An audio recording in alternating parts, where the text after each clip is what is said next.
दोस्तों, Hindi film industry का इतिहास जब भी लिखा जाएगा और जब बात होगी बेस्ट डायरेक्टर्स और फिल्म मेकर्स की, तो एक नाम सबसे ऊपर आएगा। वो थे गुरुदत्त साहब। गुरुदत्त साहब ने अपने छोटे से करियर में अलग अलग तरह की क्लासिक फिल्में बनाकर दर्शकों के दिलों में हमेशा के लिए अपने आप को अमर कर दिया। हमारे रास्ते से हट जाने के लिए कितने रुपए चाहिए तुम्हें? आप तकलीफ न कीजिए, मुझे जितने भी रुपयों की जरूरत होती है वो मैं आजकल आपकी दुआ से खुद कमा लेता हूँ। गुरुदत्त का नाम जब भी याद आता है तो याद आती हैं उनकी वो खामोश निगाहें। कहते हैं एक अच्छे एक्टर की पहचान यही होती है कि वो डायलॉग्स से ज़्यादा अपनी आंखों से अभिनय करे, और इस पैमाने पर गुरुदत्त साहब फिट बैठते थे।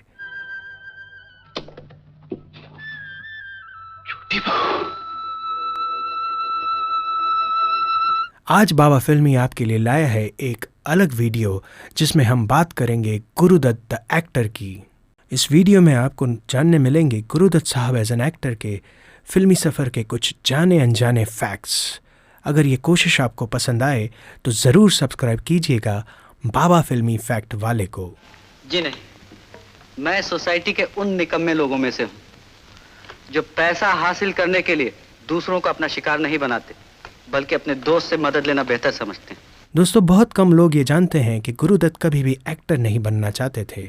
उन्होंने अपना फिल्मी करियर बतौर असिस्टेंट डायरेक्टर शुरू किया, और ज्ञान मुखर्जी जिन्हें वो अपना गुरु मानते थे, उनकी फिल्मों में वो असिस्टेंट काम किया करते थे। इसी दौरान 1945 में आई एक फिल्म लाख रानी में उन्होंने एक छोटा सा रोल करके अपने एक्टिंग का डेब्यू किया।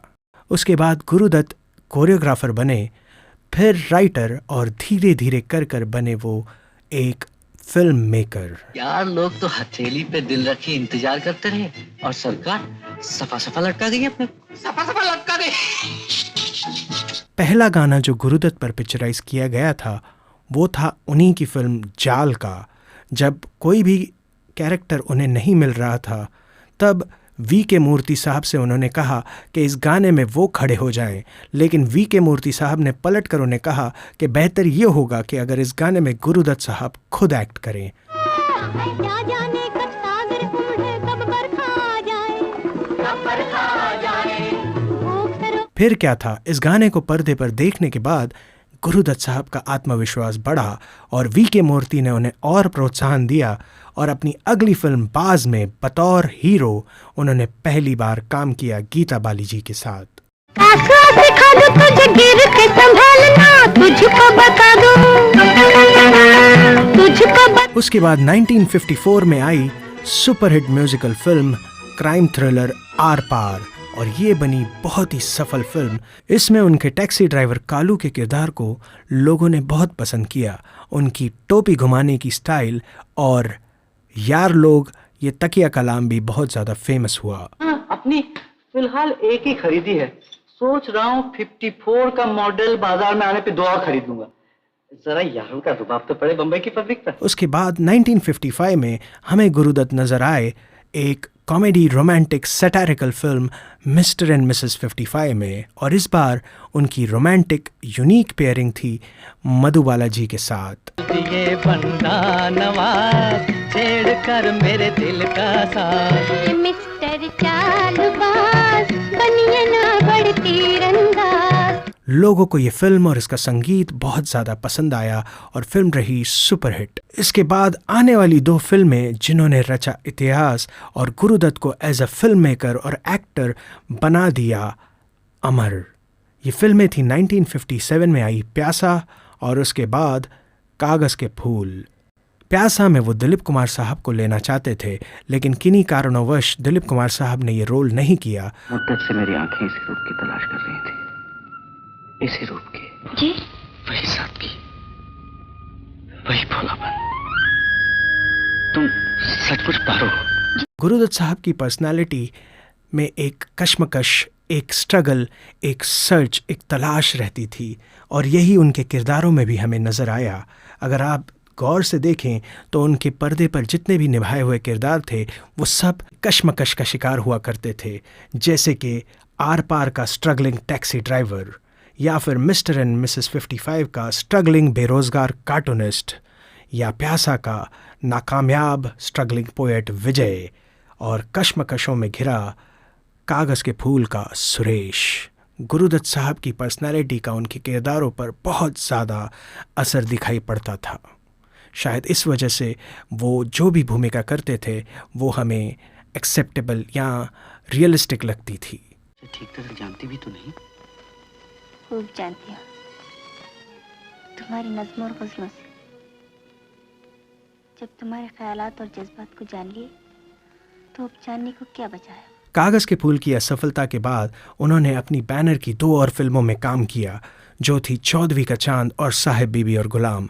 दोनों ही फिल्में कमर्शियली भी सक्सेस रही और कलात्मक दृष्टि से भी इन फिल्मों को काफ़ी पसंद किया गया और गुरुदत्त साहब का अभिनय दोनों ही फिल्मों में बहुत अच्छा रहा। जिन दिनों उनकी मौत हुई वो अपने ही बैनर की फिल्म बहारें फिर भी आएंगी में काम कर रहे थे, जिसके बाद उस फिल्म में धर्म जी ने काम किया।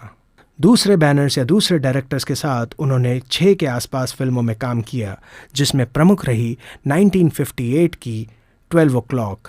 दिल से भी कहीं दूर हम आज निकल गए, सुहागन, तो मेरे सामने है तेरी जुल्फें। सौतेला, भरोसा और बहुरानी कुछ ऐसी फिल्में थी जिनमें गुरुदत्त साहब ने काम किया। उनकी आखिरी फिल्म थी 1964 में आई सांझ और सवेरा, जिसमें उन्होंने मीना कुमारी के साथ एक बार फिर से काम किया। कुछ ऐसी फिल्में थी जो वो बाहर के डायरेक्टर्स के साथ उस वक्त में कर रहे थे, जैसे कि पिकनिक, जिसमें बाद में मनोज कुमार साहब को लिया गया, लव एंड गॉड, जिसमें बाद में संजीव कुमार साहब ने काम किया, और एक ऐसी फिल्म जिसमें गुरुदत्त साहब काम कर रहे थे और उनके गुजरने के बाद ये रोल मिला संजीव कुमार को, जिनका करियर उसके बाद बदल गया। वो फिल्म थी 1970 में आई खिलौना। गुरुदत्त पर बहुत से यादगार गीत फिल्माए गए और उनकी प्लेबैक की बागडोर हमेशा रहती थी मोहम्मद रफ़ी साहब के कंधों पर, जिन्होंने लगभग 26 गीत उनके लिए गाए। पर हुआ ऐसा जादू तबीयत तब कुल मिलाकर 13 फिल्मों में एज एन एक्टर गुरुदत्त साहब ने काम किया, जिसमें से 7 उनकी खुद की बैनर के तले बनी हुई थीं। ज़्यादातर फिल्में उन्होंने वहीदा रहमान के साथ की। उनकी एक्टिंग शैली की अगर बात करें तो वो ज़्यादा लाउड नहीं होती थी, ज़्यादा हाथ पैरों का इस्तेमाल नहीं होता था। उनकी एक्टिंग में एक ठहराव था, ज़्यादातर काम उनकी आंखों से हुआ करता था। गुरुदत्त को एक अच्छा एक्टर बनाने के पीछे 3 लोगों का बहुत बड़ा योगदान था, जिसमें पहले नंबर पे थे खुद गुरुदत्त द डायरेक्टर।